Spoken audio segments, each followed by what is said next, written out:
So look, when it comes to obedience, and when God gives you a call, he gives you a command that you need to obey, the fact of the matter is you'll be afraid. A lot of it is unknown. Maybe it's rejection. Maybe it's just there's natural fears that come up. Oh crap, the car just turned off, right?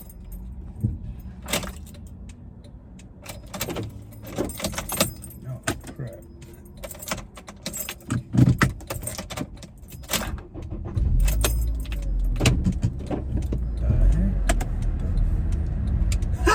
The car just turned off, bro. Oh my gosh. We gotta get a mechanic. So, talking about fear, that just,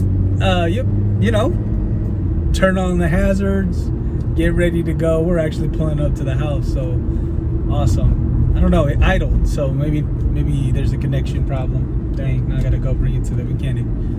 But what was I saying? Man, there's just gonna be moments in your life where you're gonna have to be obedient even when you're afraid. And I think the first thing is just realize that that's okay. Like, it is okay to be afraid. And matter of fact, many people will be afraid. You're gonna be afraid to fail. You're gonna be afraid to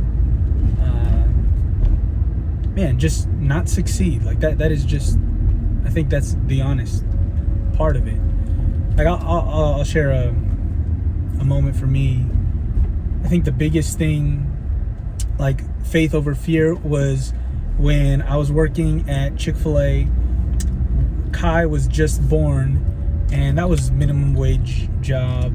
Farrah stopped working, so we went from 2 incomes to 1 income with a baby on the way while I was still going to school, and I really didn't know how to make ends meet. And so there was an opportunity for me to come a job offer was offered to me as a part-time student pastor at Fielder Church.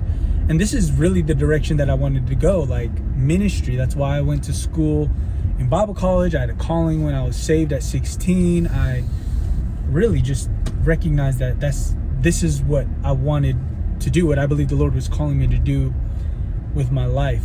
But the problem was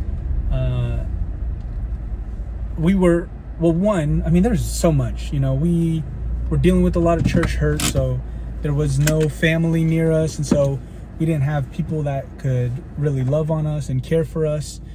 There was, we were church hopping at the time. Me and Farrah just were not in a good place spiritually, and so there was just a lot of doubt. There's a lot of fear. And then if we have this new baby, it's like, well, we don't have a support system. It's just me and Farrah. We have her parents that live, 2.5 hours away. At the time, her brother and sister lived about 45 minutes, an hour away. But it's like we had nobody really around us, really close to us, that we could do life with in day to day. And so one of the easy solutions was, we were thinking, well, why don't we just move back in with my parents and with my brothers and my family in their house in California at the time. And I don't know, I just came to this realization where I was like, well, actually, here's what happened. I got the offer from Fielder, and they were like, think about it, pray about it. It was Thanksgiving. And I remember just going back, like knowing in my heart that I wanted to be at Fielder and be in ministry. But then going home, man, we realized like family was around us. There were people who loved us. There was so much that was there. And so coming back, there was just this fear in me and in Farrah. And we talked about it. It was just like, well, okay, think about it. If we go to Fielder, there's fear that there's not going to be people who are going to support us. Like, it's just, it's not true, but that was the fear. The fear was, are we going to have that support system? Are we going to have the people who are going to grow their families with us and be there. You know, like our family's far away, we're not going to have the support of our family. You know, it's a part-time job. Will it be able to provide for me and my family while I'm still going to school? Like, there's so many unknowns and things that we were fearful for. But then I remember I was sitting in my car and I was literally calling Matt Hunter. He was the lead student pastor at the time, and I was literally gonna call him to tell him no. And I remember just that phone call. He said something that absolutely wrecked me and changed my life. It really did. It changed the trajectory of my life, because that's why I'm here at Fielder now. I've been here for 5 years. And the thing that he told me was, like, he was just asking me, like, so just tell me, like, what is stopping you from saying yes to coming to Fielder? And I was telling him all the things that I was doubting, all the things that I was fearing, all the just intangibles that I was, you know, all of it. And then he told me, like, well, what is the blessing of coming to Fielder? And I was just saying, like, man, well, I just feel like this is really what God's call is on my life, is to really just preach the word, minister to people. I love student ministry, and I love Fielder Church. Like, I loved the vision, I loved the people. I just, you know, we felt drawn towards it, and yet there was still this wrestling. And then he just, in honesty and in love, he just said, well, Zur, I just think that I don't know, what did he say? He said, you know, every time that you talk about California, there just seems to be fear. Like, your response to go back to California is because you're afraid of what saying yes to Fielder means. But when you talk about Fielder, there's this aspect of, like, faith, of trusting God to provide, to do things. And I was like, mind blowing. And then he said it perfectly. He was just saying, like, God never blesses fear. He always blesses faith. And when I heard that, like, it was just, like, there was still that wrestling, obviously, and I talked with Farrah, we prayed over it, but, like, ultimately that was the thing that brought me to this place of saying, yes, Lord, I'm going to be here where you are. Like, this is where you've called me to, and even though I'm afraid, I'm gonna say yes to it, because you honor faith. Like, that's where the blessing is. And honest to God, like, 5.5 years later, that is the truth.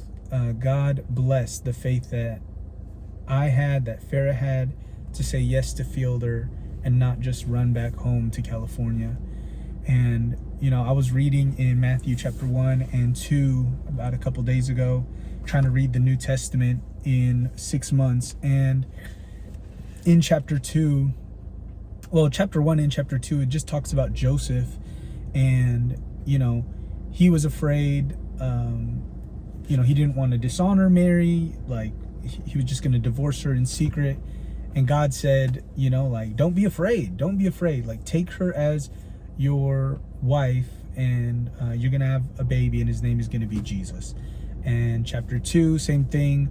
Angel of the Lord comes to him in a dream, tells him, hey, gives him a command, be obedient, go escape to Egypt. And, you know, he was afraid for his life, and so he escaped there. Like, at the end of it, I remember just writing in my journal, it was just like, even, like, obedience, like, we're called to be obedient even when we're afraid. And I just want to remind you, like, there's going to be so many things in your life that you're going to be afraid of. There's going to be so many things in your life that require you to exercise faith despite your fear. But just like Matt Hunter told me, and I just want to remind you, like, God never blesses fear. He always blesses faith. Like, trust in God. Trust in his character, that he is good, that he is provider, that he is gracious and merciful, and that he is more than able to do far more abundantly than all we could ever ask or think, according to the power at work within us. Like, that is the truth of Scripture. May our God supply all your needs according to his riches and glory in Christ Jesus. Like, this is who our God is. So why wouldn't we trust him? Honestly, man, I just want to share with y'all, like, the reason why I'm making this video, and I'm not gonna cut it, I'm not gonna just edit it, like I'm just gonna post it like this, is because it requires, like, one, I do believe that God is calling me to this kind of ministry, making these kinds of videos, because I just want to reach out to the person who was me 5 years ago, trying to start a family, trying to be obedient to what the Lord is calling him into, and just being obedient in it. Because I want to remind myself, like, I wish I could talk to myself 5 years ago and just be like, bro, if you could just see the blessing that comes from obedience, you would say yes so fast. Like, you wouldn't even doubt. And I get it, you know, I am who I am today because of what I experienced. But if I could be a blessing to you, if I could be a blessing to a young pastor, if I could be a blessing to a young man, I just want to tell them, like, man, whatever God is calling you to, be faithful to it. And for me, in this season of life, it's making videos like these, where there's a lot of fear in me to just post stuff like this. Like, what if it doesn't get seen? What if there's rejection? What if people don't care about it? What if you just look stupid? Like, there's so many things I could make excuses for and fear. But at the end of the day, like, I believe it's God who's calling me to this. I believe it's God who's showing me this is what you need to do in this season, Zer, with your YouTube channel, with your online ministry. Like, this is what I want you to invest in. And again, there's a lot of fear, there's a lot of doubt, there's a lot of worry, but at the end of the day, I'm just gonna choose to be obedient, because there is blessing. I've experienced it. God is the same yesterday, today, and forever. And so because he's blessed my faith in the past, I know he's gonna bless it, even this. And so that's really all. I got my kava.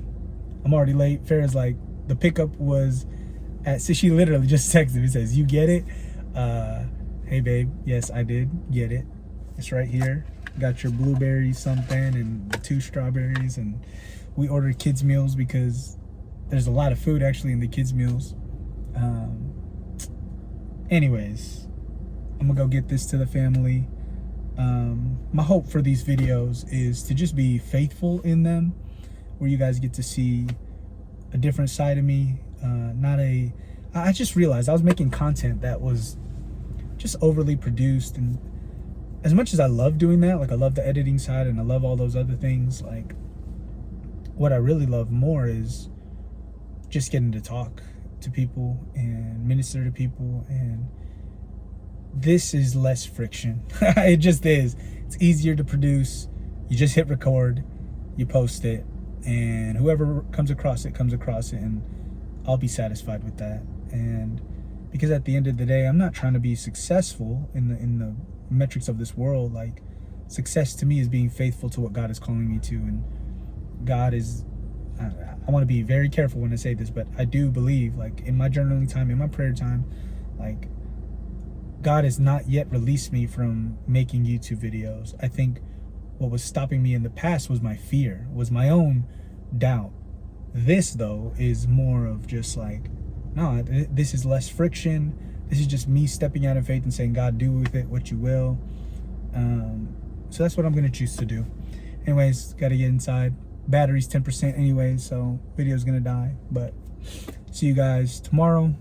God bless y'all. Peace.